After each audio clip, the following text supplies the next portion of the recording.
Is this what the future of agriculture looks like? Vegetables and lettuces stacked on several floors, artificially lit. Fully automated farming, protected from drought, frost, and storm. This isn't a futuristic vision. In Japan, this is already the reality. In this system, we can produce food under optimal conditions, with high nutritional content and good taste all year round. That's the big difference to working in the field. Working the fields in Brandenburg. These thick dust clouds are due to the drought. Without massive artificial irrigation, there would be no harvest. Are these fields facing an imminent collapse? As the conditions are currently, I would have to recommend my children look for a different profession. Devastating drought here, heavy flooding elsewhere. Food production is in danger, and catastrophic famines wreak havoc. Throughout the world, researchers are searching for solutions.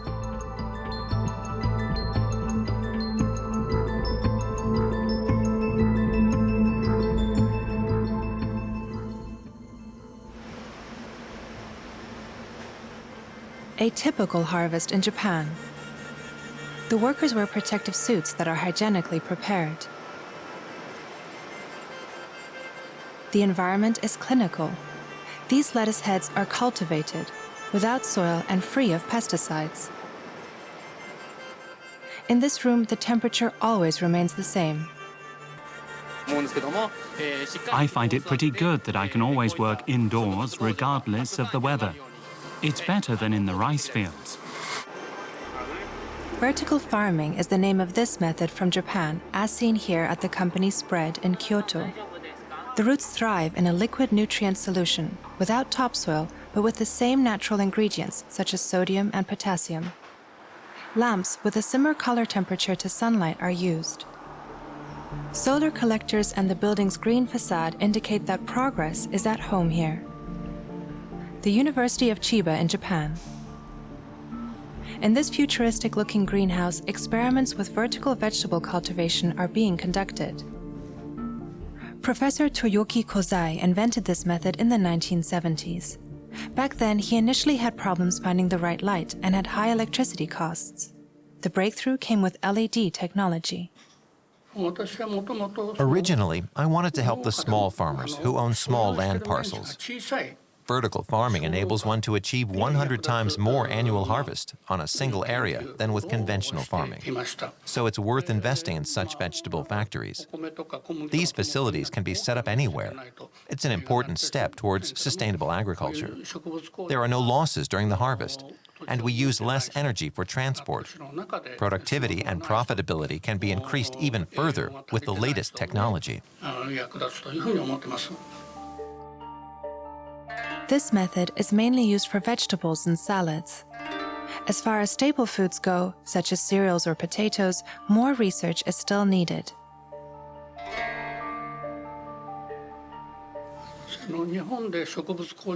In Japan, after the Fukushima catastrophe, there was a lot of interest in these new greenhouses because it is possible to produce all year round, regardless of external influences. Thanks to our methods, the farmers have a stable production without damage from insects or worms. And of course, the system is sustainable. You can run these vegetable factories in the middle of the city and produce local food as needed. The contrast, agriculture in the fields. Once again, the farmers lack water, a lot of water, and the weather is much too hot. Temperatures of up to 40 degrees Celsius can dry up the soil to 2 meters deep.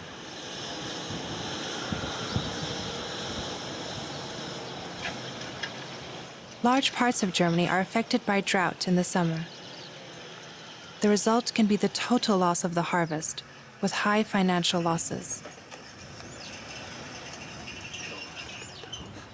Hans-Heinrich Grünhagen in Brandenburg is one of the farmers who suffer. He grows potatoes and corn. His farm is located in an area with light, dry soil. Without the help of expensive irrigation systems, nothing would grow on his farm.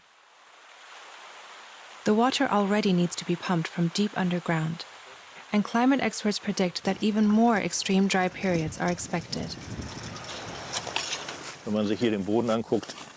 If you look at the ground here, there is no moisture.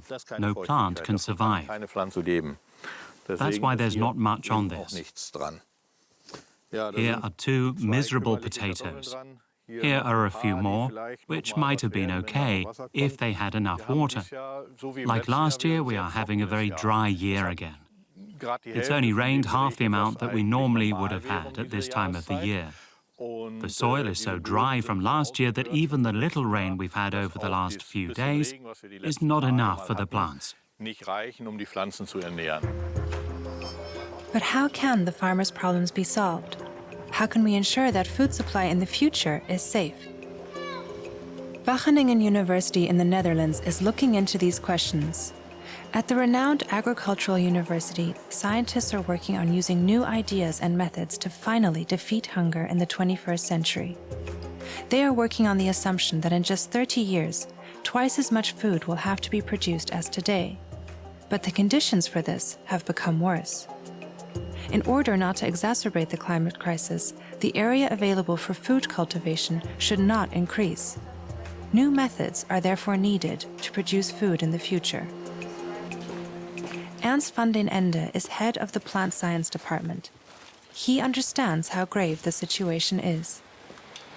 So if we change nothing and we keep on consuming the way we are doing, and if we don't optimize the way we produce our food, then for the next 40 years we will need to produce as much food as we did over the last 8,000 years.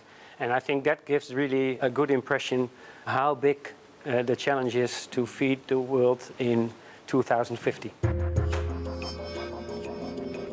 With its huge greenhouses, the Netherlands is the second largest food exporter in the world.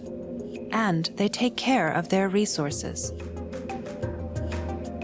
Vegetable growers here need much less water to grow tomatoes than elsewhere, thanks to new irrigation techniques. Our research is focusing on to produce more food, but at the same time to do it with less inputs. So we need to produce more nutritious food, more safe food. And this challenge, more with less and better, is really the overarching theme of our research programs. This is how daily life looks in the Spanish region of Almeria. Under this sea of plastic tarpaulins lies Europe's largest vegetable garden. Artificially irrigated, grown for export. Millions of tons of tomatoes, peppers, cucumbers, and other varieties are shipped from here, mostly to Germany. But intensive cultivation has its price. Pesticides and fertilizers contribute to the fact that hardly anything grows here outside the greenhouses. And the Spanish vegetable farmers are running out of water. The whole area is drying up.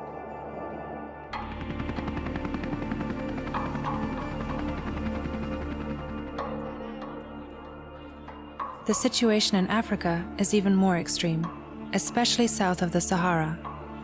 The reason? An increase in weather catastrophes. It's almost impossible for the poor and hungry to lift themselves out of their misery without external help, says the Secretary General of German Agro Action. Since 2014, the number of hungry people has continued to rise, and currently 821 million people suffer. We can see quite clearly that about 30 million people have been affected as a direct result of the climate change. People are personally and very acutely affected by this, because the storms currently hitting these countries were previously completely unknown. And this is just such a sign of the destructive force that a changing climate can trigger, and how the people in the countries where we work are quite defenseless and at the mercy of the elements. Catastrophes, drought, and floods destroy not only the living spaces of inhabitants, but also valuable agricultural land.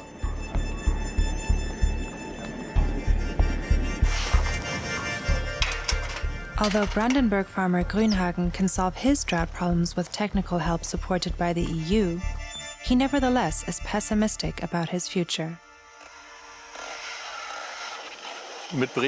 Irrigation is the only way we can still grow things here. Grain cultivation is actually not feasible anymore, and we are no longer competitive worldwide. The potatoes that we irrigate are sold here in the region, where we still have a market that we can sell to. Back in Japan, at the company Spread in Kyoto, headquarters for the new world of agriculture. Spread is currently the world's largest farm for vertical production. An employee of the company on her way to work. Her clothes are more similar to what people wear in an operating theater than on an outdoor farm. Here, hygiene regulations are very strict. All precautions are used to prevent germs from the outside entering the production, as the food should be clean and unspoiled.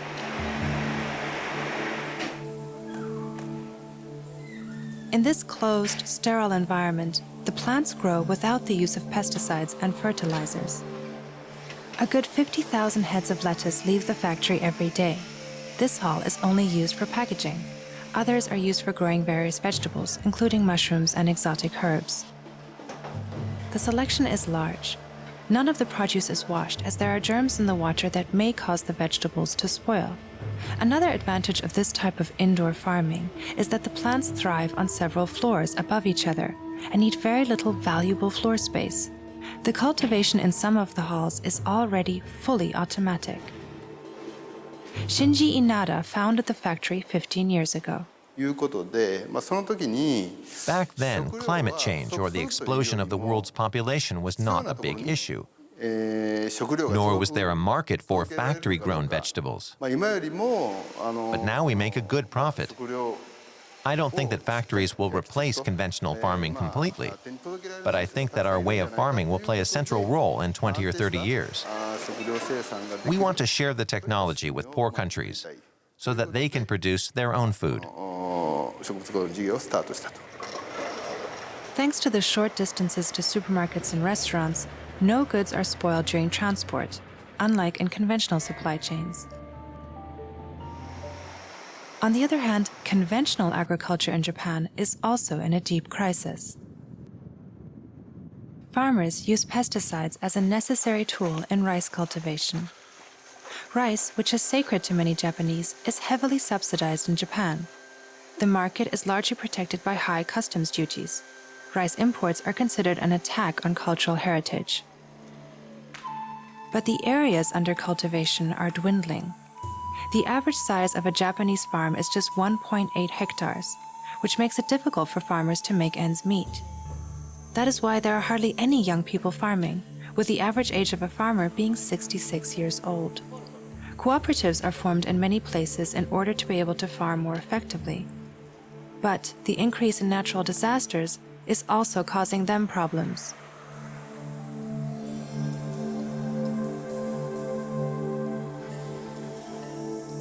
To avoid being held hostage by these changes, the farmer Akira Iijima was inventive. "This is my aquaponics system," he proudly explains. In his small greenhouse, he is trying out a new form of agriculture, aquaponic. Here, fish are bred in large tanks.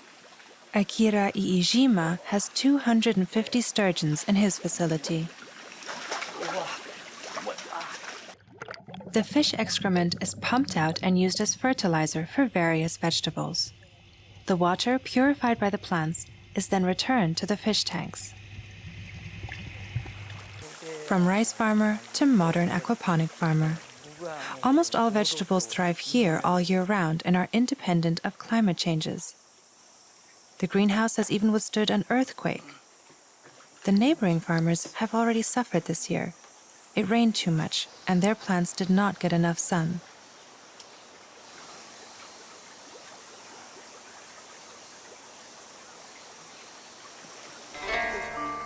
Akira Iijima, however, can still carry his harvest to the market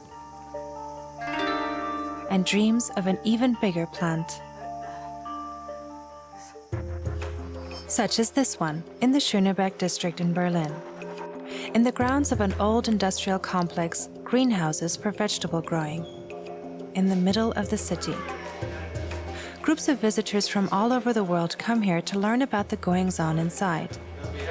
This is also an aquaponic farm, but on a grand scale. The current product?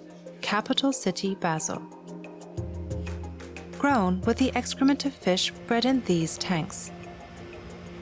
The fish that is marketed in Berlin is of course called Capital City perch.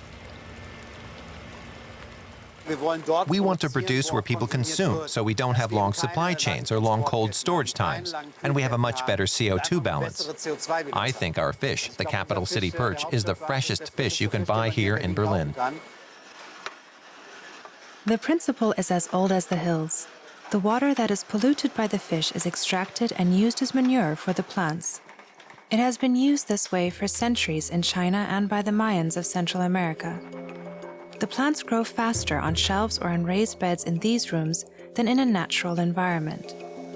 The young entrepreneurs produce 9,500 basil pots per week for a supermarket chain, so it won't take long before the costs for the 1.4 million euro construction are recovered.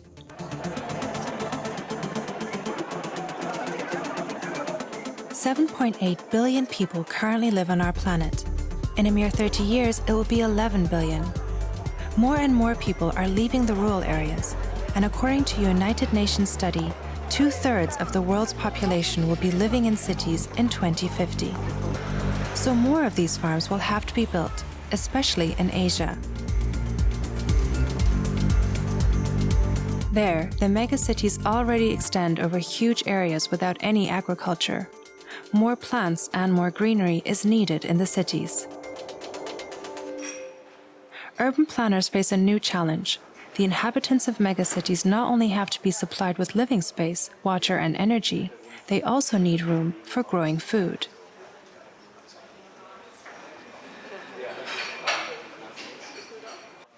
The Düsseldorf architect Christoph Ingenhoven and his staff are planning huge residential and office complexes in almost all the world's megacities, and they need to make them attractive to live in. We have to deal with overheated cities. Cities are significantly warmer and hotter than the surrounding areas. We're dealing with cities that are not only dense, so to speak, but also sealed. There is little contact between the environment and the earth, with correspondingly negative consequences due to the influx of people and overcrowding. It is no longer possible to ignore this problem. So the idea of revegetation and of green architecture will play a major role in the future. This residential and office complex in Singapore, as high as the Berlin Television Tower, is an example of the Düsseldorf architect's work. 20,000 people live and work here, a small town in a single building complex. In the middle of it is a green heart. 350 different plant species help to provide better air and a better climate. This is certainly not the solution for normal, rural, Central European areas, but it is the solution for high-density locations. Of course, if you plan to create a green area, you can also use it to produce food, so you have two effects. You have the shading effect, and the fact that the food is produced here, so you have the benefit of oxygen production. And an additional advantage is that if the produce is grown here, you also save CO2 due to shorter transport routes. Green areas, and not just for recreation. Agricultural producers growing food in high-rise buildings, or on roofs next to huge office towers? I wouldn't dismiss it, although it does of course seem bizarre, because I think that from a Central European perspective, it's difficult to imagine the density and intensity, as well as the difficulties many of these cities will face in the next 50 years. What comes next is to achieve this with a quality that enables the people to live healthy lives there on a permanent basis. What sounds like a futuristic dream is already reality in Asia. But also in Europe, more and more people are moving to the cities, and the transport supply chains for food are getting longer. In the center of Tokyo, the Ginza, the main shopping street of the metropolis, home to the large Japanese corporations and long-established institutions. A rice field in the middle of it, on the roof of a high-rise building. A sake brewery grows the raw material for its rice wine here. In Japan, sake is not just an alcoholic beverage. It is an indispensable part of the country's culture, just like rice. Which is why sake and rice belong right in the heart of Tokyo for this brewery. It is also an experimental field for new varieties. The roof of a high-rise building as an agricultural alternative?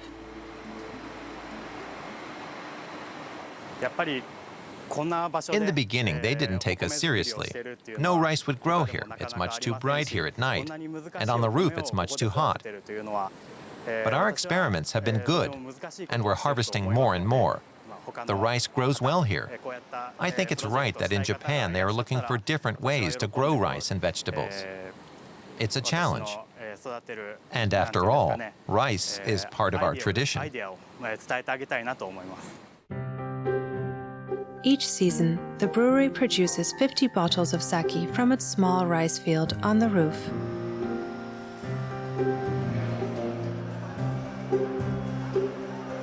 The historic building Gropiusbau in the center of Berlin. Right next to the museum's entrance hall is a restaurant. The illuminated glass cabinets are not just part of the decor. Inside grow herbs and salads. An Israeli startup based in Berlin has placed these plant cabinets in various restaurants in the city, as well as in the stores of a supermarket chain. They function similarly to the plant factories in Japan and ensure that the produce is fresh on the table. There are 50 such mini greenhouses in Berlin alone, and about 200 already distributed throughout Europe. 2 square meters of space in the plant cabinet corresponds to 250 square meters of regular farmland. And less food is wasted in the kitchen because you only harvest what is necessary for the dishes that guests have ordered. We are harvesting from our farms 2 or 3 times a week. We don't have to wash it because it doesn't have any dirt. It has just water and roots. So it's perfect for the cook and also for the guests. This is, for example, is crystal lettuce. First of all, it's lettuce that is very hard to get in the market. So you can see that it's super crispy. And the fact that you are harvesting it and putting it straight into the plate, it makes a huge difference. But the other thing, and I think this is the most important one, is that we have access to flavors and to plants that you cannot get anywhere. For example, this one is mustard. And it's something that you cannot get in the market. It tastes really like mustard. It's like, it's sharp and spicy. Admittedly, this kind of special preparation is more for the enjoyment of a metropolitan minority. Presently, these greenhouses are not yet planned for mass production in Germany. At least the lettuce here doesn't travel far to be put on the table. Factory plants grown under artificial sunlight without earth and with little water. An important step for the nutrition of the future and a challenge for conventional agriculture. We work with nature. If you look around here, the larks are singing, the insects are flying around.